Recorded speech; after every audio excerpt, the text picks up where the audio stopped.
Europe gave us the Renaissance, the Enlightenment, the Industrial Revolution.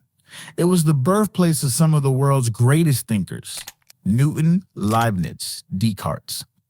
Even the foundation of computer science can be traced back to British mathematician Alan Turing, whose work in the 1930s and 1940s laid the groundwork for modern computing and artificial intelligence. So here's the question. How did a continent so rich in innovation fail to dominate the digital age? Why are the world's most powerful tech giants, Google, Apple, Amazon, Meta, Microsoft, Nvidia, all American? Why does China have titans like Tencent, Alibaba, and Huawei, but Europe remains mostly absent from the top ranks? This isn't just a question of economics. It's a story of missed revolutions, institutional rigidity, and a tech ecosystem that somehow never took off. In the early 20th century, Europe was leading in theoretical and applied sciences. Alan Turing in the UK helped crack the Nazi Enigma code with early computing machines. Germany was a leader in electrical engineering, with companies like Siemens and Bosch pioneering advancements in industrial tech. By the 1980s, France's Minitel system was essentially a forerunner of the internet, a nationwide. This is France's iconic Minitel, and from 1980 to 2012, it was used by millions of French people.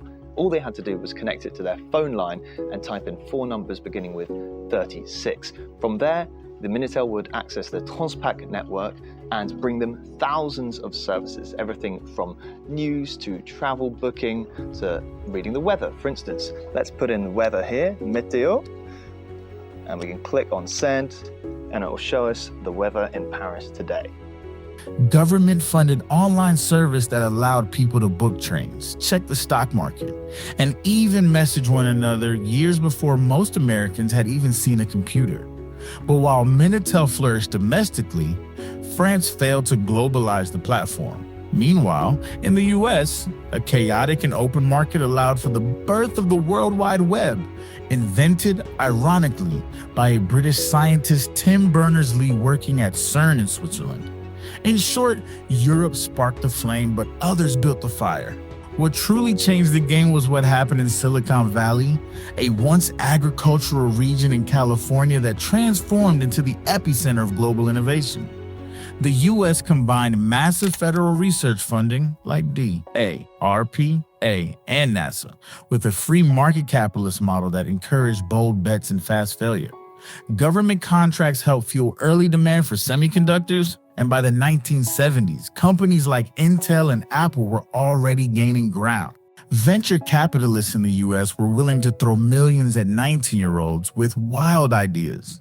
In 2004, when Mark Zuckerberg dropped out of Harvard to build Facebook, investors lined up. When Larry Page and Sergey Brin started Google out of a Stanford dorm room, they had backing almost immediately. Europe, by contrast, had no centralized tech hub, no equivalent to Stanford or MIT feeding the startup ecosystem, and its venture capital scene remained cautious and fragmented. Risk was considered reckless. Bankruptcy was taboo, and entrepreneurship often discouraged in favor of stable, traditional careers. Europe's strict regulatory framework has long been one of its most defining and limiting features. The introduction of the General Data Protection Regulation, GDPR, in 2018 was hailed globally as a landmark in data privacy. When the GDPR came into effect on the 25th of May 2018, it was the first major update to European data protection law for over 20 years. The regulation gives individuals, known as data subjects, much greater control over how organizations process or control the processing of their personal data. Personal data consists of information such as names, location data, email addresses, health records, and photos, to name a few. And to be clear, protecting users is critical, but Europe's reflex to regulate before scaling often crushed momentum. For startups, GDPR compliance added layers of legal complexity and cost from day one. Failing to comply with the GDPR's requirements will leave organizations open to considerably higher penalties than they faced under the 1998 Data Protection Act, with maximum fines of up to €20 million or 4% of annual global turnover, whichever is greater. Imagine trying to build a social media platform and having to navigate cross-border data laws in 27 different EU countries, each with its own bureaucracy, language, and political climate. Meanwhile, the US embraced the move fast and break things mentality. Facebook violated user privacy. They paid a fine and kept growing. Europe would have shut it down before it scaled. And in China, the government partnered with tech firms, enabling state-backed growth at a staggering scale. Europe, stuck between US capitalism and Chinese state capitalism, tried to play referee, but forgot to play offense. Europe never had a shortage of talent, but it had a shortage of ambition. Or rather, ambition was constantly stifled by institutional inertia. As early as the 1990s, waves of European computer scientists, engineers, and entrepreneurs were migrating to the US to launch startups. Why? Access to funding, faster growth, fewer regulations, and a culture that celebrated innovation. Over 50% of US unicorn startups have at least one immigrant founder, many of them European-born. I'm an American citizen. One thing that I've noticed is some of the best European entrepreneurs, they leave to start their companies in the US. So there's some very famous companies like Snowflake, but they were started actually by 3 French people, but it's an American company. So I think problem number 1 is the US is such an amazing country that a lot of people decide to start their companies in the US. Problem number 2 is if I'm in the US and I start a company, I get money from people who are willing to lose it, understand the risk, and I can probably get a term sheet in a matter of weeks. Oh, if I try to raise money in Europe, good luck. And then after that, I'm in one country, and then I need to have a different set of regulation that I need to respect to be in the big 6. And then there's, I don't know, 30 or 40 countries in the European Union, each with their own regulation. I'd rather start my country in the US, start my company in the US, then you move very quickly to Canada, UK, and Australia, and then from the UK, you move to continental Europe. That's what we see. Even when European companies did succeed, they often sold too early. Skype, founded in Estonia and developed in Luxembourg, was sold to eBay in 2005 and eventually acquired by Microsoft.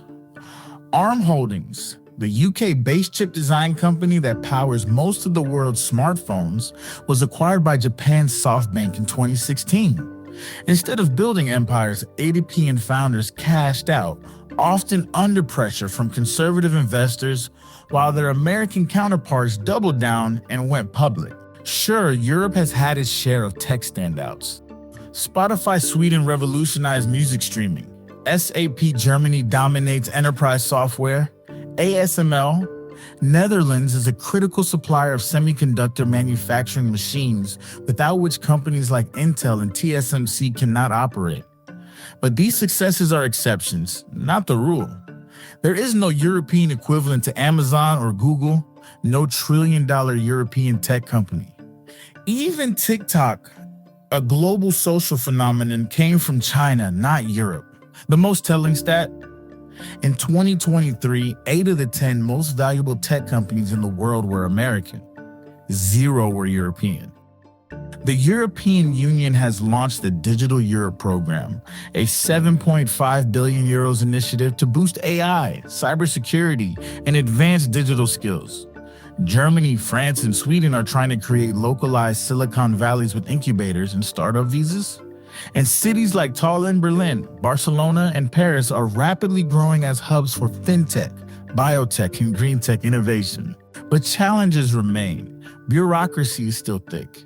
National interests often clash with EU-wide strategy. And the continent's slow response to trends like AI, quantum computing, and blockchain may leave it permanently behind. Still, history has a funny way of repeating itself. Europe led the world once.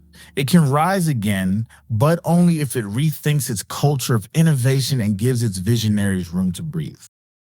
Europe doesn't lack the brains. It lacks the boldness. The next tech revolution, whether it's in AI, biotech, or quantum computing, might already be brewing in a lab in Zurich or a basement in Lisbon. But will it grow there? Or will it be exported? Once again, drop a comment below.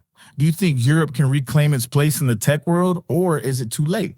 Like, subscribe, And stay tuned, the next revolution might just start with the push of a button.